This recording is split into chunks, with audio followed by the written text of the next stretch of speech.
जैसे कि 30 साल की उम्र के बाद एजिंग की वजह से आपकी स्किन पे रिंकल्स, डार्क सर्कल्स और इस तरह के काफ़ी इश्यूज़ हैं जो आपको फेस करने पड़ते हैं। अब इस सिचुएशन में आप कौन से ऐसे प्रोडक्ट्स हैं जो ऑलरेडी यूज़ कर रहे हैं, क्या वो सही तरीके से आप यूज़ कर रहे हैं या नहीं, कौन सी ऐसी डाइट है जो आपको यूज़ करनी चाहिए इन इश्यूज़ को ओवरकम करने के लिए, इन सब चीज़ों के बारे में जानने के लिए इस वीडियो को एंड तक देखें।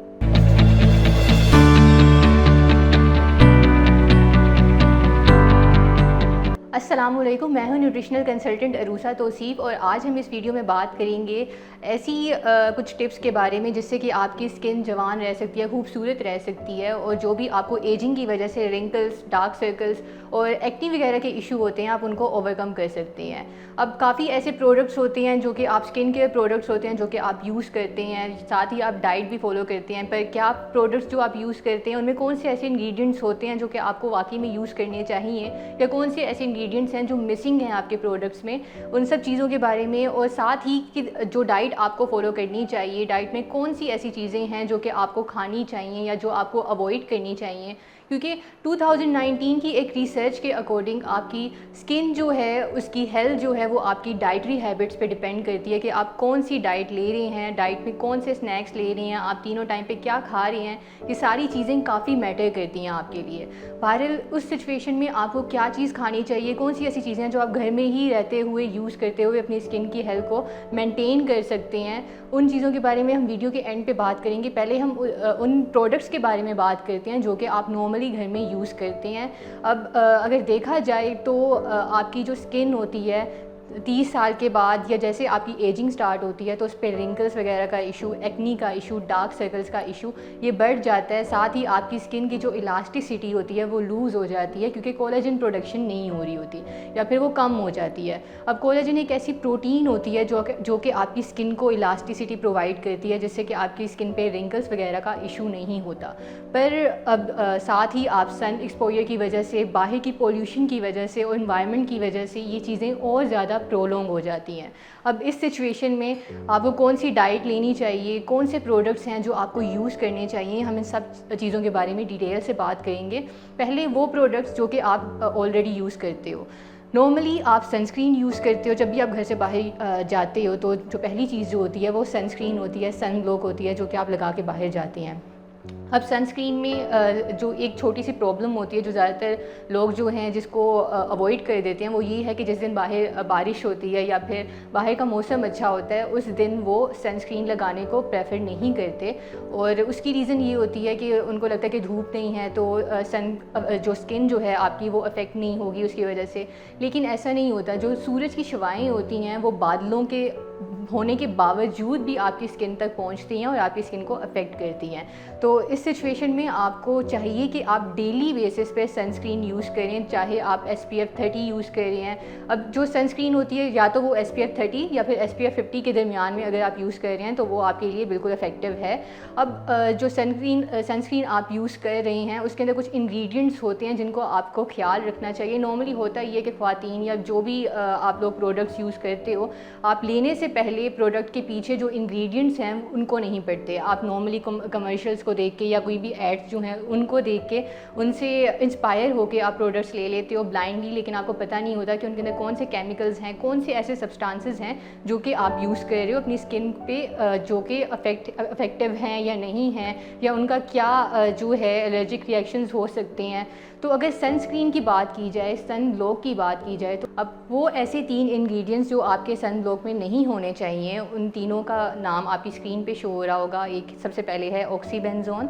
दूसरा है एवाबेंजोन और तीसरा है ऑक्टीनोक्सेट। अब ये ऐसे 3 इंग्रेडिएंट्स हैं जो कि आपके सन ब्लॉक में नहीं होने चाहिए क्योंकि इनसे ये हार्मफुल एजेंट्स होते हैं, आपकी स्किन को मज़ीद अफेक्ट करते हैं। अब सनस्क्रीन के बाद जो नॉर्मली मॉइस्चराइज़र्स होते हैं जो कि ज़्यादातर लेडीज़ यूज़ करती हैं। अब मॉइस्चराइज़र की बात की जाए तो अगर आपके मॉइस्चराइज़र में हाइलुरोनिक एसिड है और साथ ही विटामिन सी है तो आप वो मॉइस्चराइज़र ईज़िली यूज़ कर सकती हैं, क्योंकि वो मॉइस्चराइज़र आपके लिए बेस्ट है। लेकिन अगर उसके अंदर मिनरल ऑयल्स हैं या उसके अंदर रेटिनॉल है और आप मॉर्निंग में या फिर दिन के टाइम पे वो मॉइस्चराइज़र यूज़ कर रही हैं, तो आपको उस टाइम पे नहीं यूज़ करना चाहिए, क्योंकि रेटिनॉल बेसिकली एक विटामिन ए की ही एक फॉर्म है। आपकी स्किन के लिए काफ़ी बेहतर भी होती है, लेकिन अगर आप इसको नाइट टाइम पे यूज़ करें, रात में नाइट क्रीम्स में यूज़ करते हैं, तो वो आपके लिए ज़्यादा बेहतर रहती है, क्योंकि दिन में ये होता है कि जब सन एक्सपोजर होगा तो रेटिनॉल आपकी स्किन के लिए एलर्जिक रिएक्शंस जो हैं वो कॉज कर सकती है, जैसे कि बर्निंग, इचिंग और इस तरह की जो रिएक्शंस हैं आप फेस कर सकती हैं। तो कोशिश करें कि मॉइस्चराइज़र में सिर्फ हाइलुरोनिक एसिड और विटामिन सी ही, अगर ये 2 चीज़ें हैं तो आप उसको ईज़िली यूज़ कर सकती हैं। इसके अलावा अगर जो नॉर्मली सीरम्स, काफ़ी ऐसे प्रोडक्ट्स होते हैं मार्केट में जो कि हम एज अ सीरम यूज़ करते हैं, जिनमें जो है काफ़ी इंग्रेडिएंट्स होते हैं, लेकिन नॉर्मली आपको चाहिए कि आप जो भी सीरम अपने लिए सेलेक्ट कर रही हैं उसके अंदर एंटीऑक्सीडेंट्स होने चाहिए। एंटीऑक्सीडेंट्स वो एक ऐसी एजेंट्स होते हैं जो कि आपकी स्किन को डैमेज होने से बचाते हैं, सेल डैमेज होने से प्रिवेंट करते हैं। अब विटामिन सी और विटामिन ई जो हैं ये ऐसे एंटीऑक्सीडेंट्स हैं जो कि ज़्यादातर सीरम्स में होते हैं, और अगर आप उन सीरम्स को यूज़ करें, उनको सेलेक्ट करें जिनमें विटामिन सी और विटामिन ई हो, तो वो आपकी स्किन के लिए काफ़ी बेहतर होगा। और सीरम्स यूज़ करने का, इस तरह के सीरम्स जिनमें एंटीऑक्सीडेंट हैं जैसे कि विटामिन सी या विटामिन ई है, तो इनको आप अगर सन ब्लॉक अप्लाई करने से पहले अपने फेस पे अप्लाई करते हैं तो ये आपके लिए ज़्यादा बेहतर है। अब इसके अलावा जैसे कि ये उन प्रोडक्ट्स की बात हो गई जो कि आप नॉर्मली यूज़ करते हैं, इनमें कौन से एजेंट्स थे जो कि मैंने आपको बताया जो कि आपको प्रिवेंट करना है, आपको अवॉइड करनी है, और कौन सी इंग्रेडिएंट्स होते हैं जो कि आप यूज़ कर सकते हो। अब बात आ गई आपकी डाइट की, क्योंकि होता ये है कि हमारी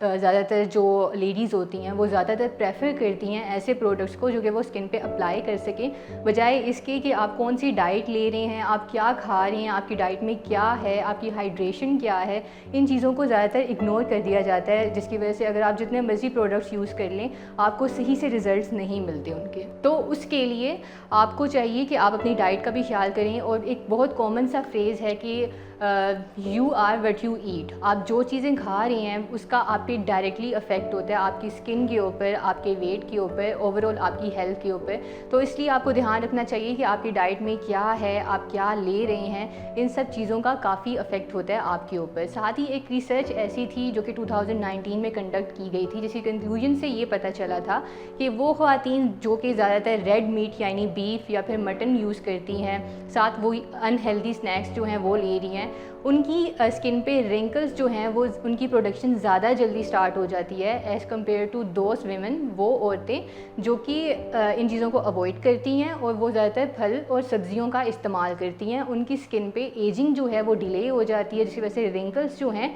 वो ज़्यादा देर तक, ज़्यादा जल्दी उनकी स्किन पे नहीं आते। अब कौन से ऐसे फ्रूट्स हैं, कौन सी ऐसी सब्जियां हैं, कौन सी ऐसी चीज़ें हैं जो कि आपको लेनी चाहिए, तो आपको बेसिकली वो चीज़ें लेनी चाहिए जिनमें एंटीऑक्सीडेंट्स हों, एंटी इन्फ्लेमेटरी एजेंट्स हों जो कि आपके इम्यून सिस्टम को बूस्ट अप कर सकें, आपके अंदर जो सेल डैमेज हो रहा है उसको प्रिवेंट कर सकें, आपकी स्किन को डैमेज होने से प्रोटेक्ट कर सकें। अब इनमें जो है ग्रीन टी आ गई, ऑलिव ऑयल आ गया। फ्रूट्स और सब्जियों की बात की जाए तो फलों में पपाया आ गया, उसमें विटामिन सी होता है जो कि आपके लिए काफ़ी बेहतर होता है। साथ ही अनार जिसमें कि विटामिन सी, इसमें भी विटामिन सी होता है, विटामिन ए होता है जो कि आपके अंदर जो आपके डैमेज सेल्स होते हैं आपकी स्किन के, उसको रिमूव आउट करने में काफ़ी हेल्पफुल रहता है। इसके अलावा जितने भी खट्टे फल होते हैं जैसे माल्टे हो गए या जितने भी फ्रूट्स, सीजनल फ्रूट्स जो अवेलेबल होते हैं, इनके अंदर ऐसे एंटीऑक्सीडेंट्स होते हैं जो कि आपकी स्किन को प्रिवेंट करते हैं डैमेज होने से, क्योंकि इनमें विटामिन सी होता है, vitamin A, vitamin E, vitamin के,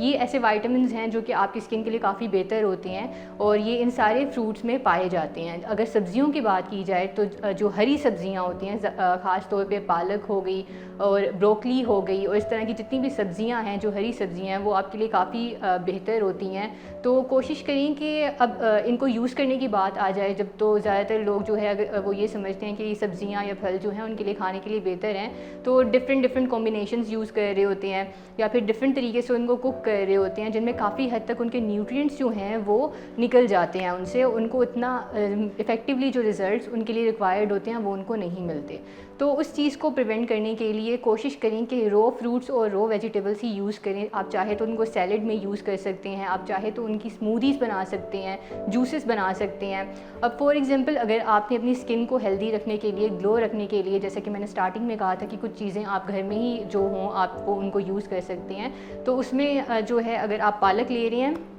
तो 1 कप पालक लें आप, उसके साथ आप थोड़ा सा बीट रूट लें और एक जो है हाफ़ अगर आप उसके अंदर क्यूकम्बर डाल रहे हैं विदाउट शुगर, कुछ भी उसमें और मत डालें, उसको आप ब्लेंड करें। वो अगर आप एक हाफ़ कप भी डेली बेसिस पे ले रहे हैं एम्प्टी स्टमक सुबह उठ के, तो वो as a detoxifying agent use होता है। आपकी स्किन के अंदर जो भी टॉक्सिन्स होते हैं उनको रिमूव आउट करता है, जिससे कि आपकी स्किन ग्लो करती है और आपकी स्किन के ऊपर रिंकल्स और एजिंग जो है वो डिले हो जाती है।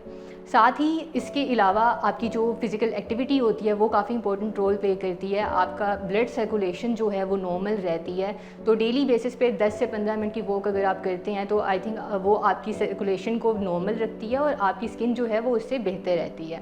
साथ ही इसके अलावा अगर आप मुझसे या किसी भी न्यूट्रिशनिस्ट से किसी भी तरह का कोई भी सवाल पूछना चाह रहे हैं तो आप मरहम के थ्रू अपनी अपॉइंटमेंट कभी भी बुक करवा सकते हैं। शुक्रिया।